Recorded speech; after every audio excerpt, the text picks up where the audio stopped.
Philosophizing on the validation of existence that has a basis in psychological truth establishes what is known and true in regards to direct psychological processings with psychological information that requires the psychological mind that is I to be able to make sense of things and to give anything substance or meaning, and for even material matters to be understood and to understand the physical laws of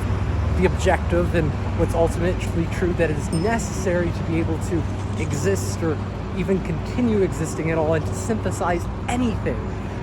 in relation to our consciousness and psychological mind, which is necessary of itself for synthesis, because synthesis is based off information and knowledge processings that require separation and multimodal causes to be able to be interpreted and made sense of, and therefore exist through the validation of that system and process. It is multisensory and cannot be one individual constituency independent from its constituents, and requires parts in relation to a whole, because if it was just singular and just a universe that was one consciousness, one information process, it wouldn't be able to make sense of what's indistinguishable or individually different, because it would just need to be itself in one thing and not even require information. It would just exist, and it would exist without need for sense making. And it's through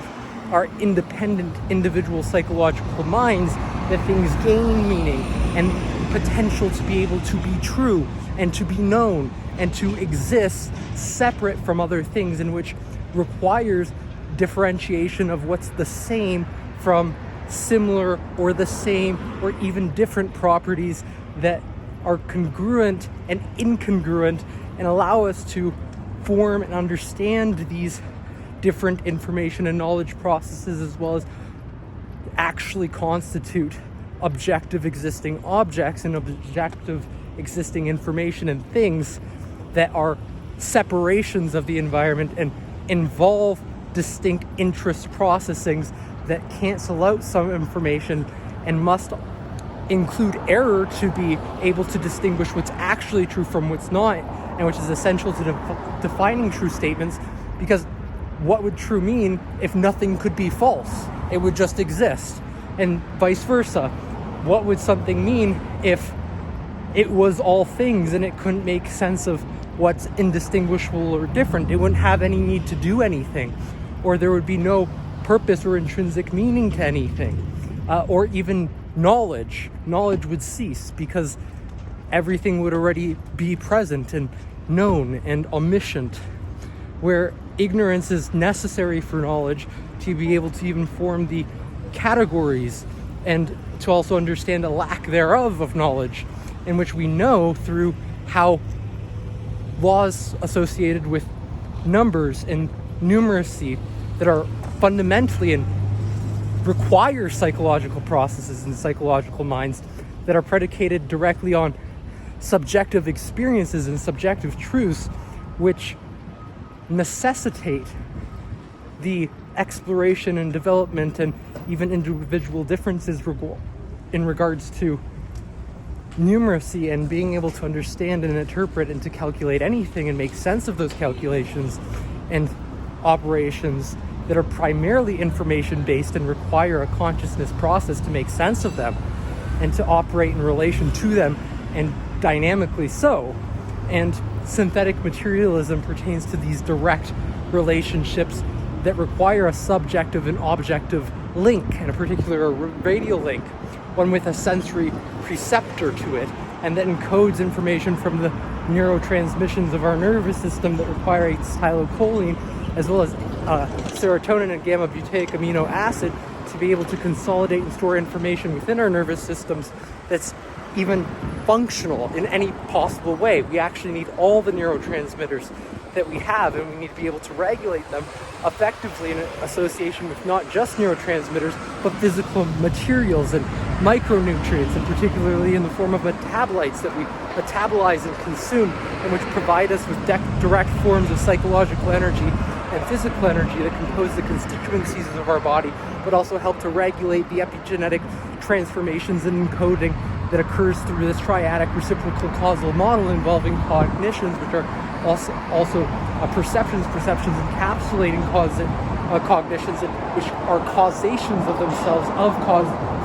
cognitions and information, all information processes that are associated with higher order top-down regulations and higher order top-down innovative creative expressions that are and must be distinct and novel to be able to expand on knowledge or do anything, because we're always operating in an indeterminate set of conditions and laws that are always distinctive and novel to the moment and the individual who's experiencing them. Otherwise, we would be in a same static event that would be one single thing with no possible multi-causal models, and would directly contradict every possible way to actually validate existence, and would disregard the as component of existence proofs that are not ever frozen or concrete, but are constantly static and dynamic, and static in terms of constant and moving and consuming energy and metabolizing energy, in which we have to form these paradoxical or ironic categories of information organization that can hold two simultaneously oppositional and not necessarily contradictory but paradoxical concepts, such as static, in which connotes a sense of stillness but also a constant movement and exertion of energy. Similarly to how when we're doing nothing on our phone and our phone's just on, it's still consuming energy and the battery life, but maybe at a less rate, because it's not as, even though it's not a direct analogy or even precise exactly, but it's, in some sense you can think of it as metabolizing, or what's closer to it, consuming electricity to be able to operate and be on, even in a passive state. That doesn't mean that it's not doing anything, because it is, and it's still to some degree always being influenced by the surrounds and the physicality of existence, and there's no way of getting around that, because we're grounded in the laws of thermodynamics, and things are constantly becoming more complex, and there's these fluctuations in temperature. And as organisms, and particularly psychological minds, we are shaped by the entropic conditions that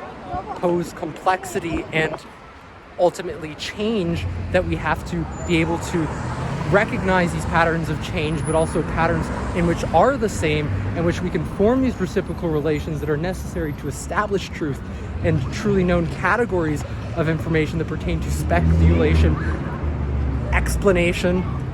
theory, philosophizing, direct philosophizing that is essential for optimal living, and the heights of living that are not necessarily accessible to every individual, by recognizing and appreciating the not so obvious laws and truths that come from philosophy in regards to how we can improve our daily encounters with reality and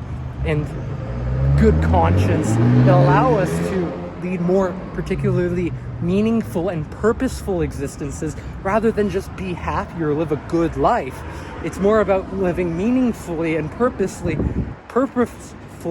through the original instantiated definitions and preliminary philosophies set out by independent thinkers who thought very differently from themselves, but circumambulated around particular ideals, such as myself, in regards to eudaimonic psychological sustainability and wellness infrastructuring, and what that means in meaningful living, and associated with eudaimonic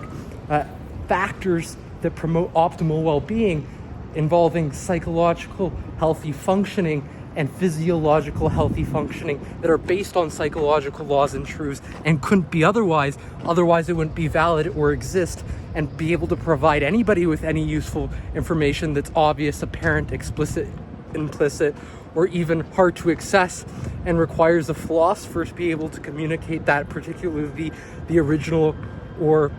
individual who possesses the individual differences and understands and can provide direct knowledge and guidance on that information as they instantiated it, and have the unconscious as well as the conscious and subliminal conscious and sublime conscious elements needed to construe that convey it and constitute it through their virtue ethics and virtues that originated and were direct to that process, such as love for learning or creativity or innate innovativeness, that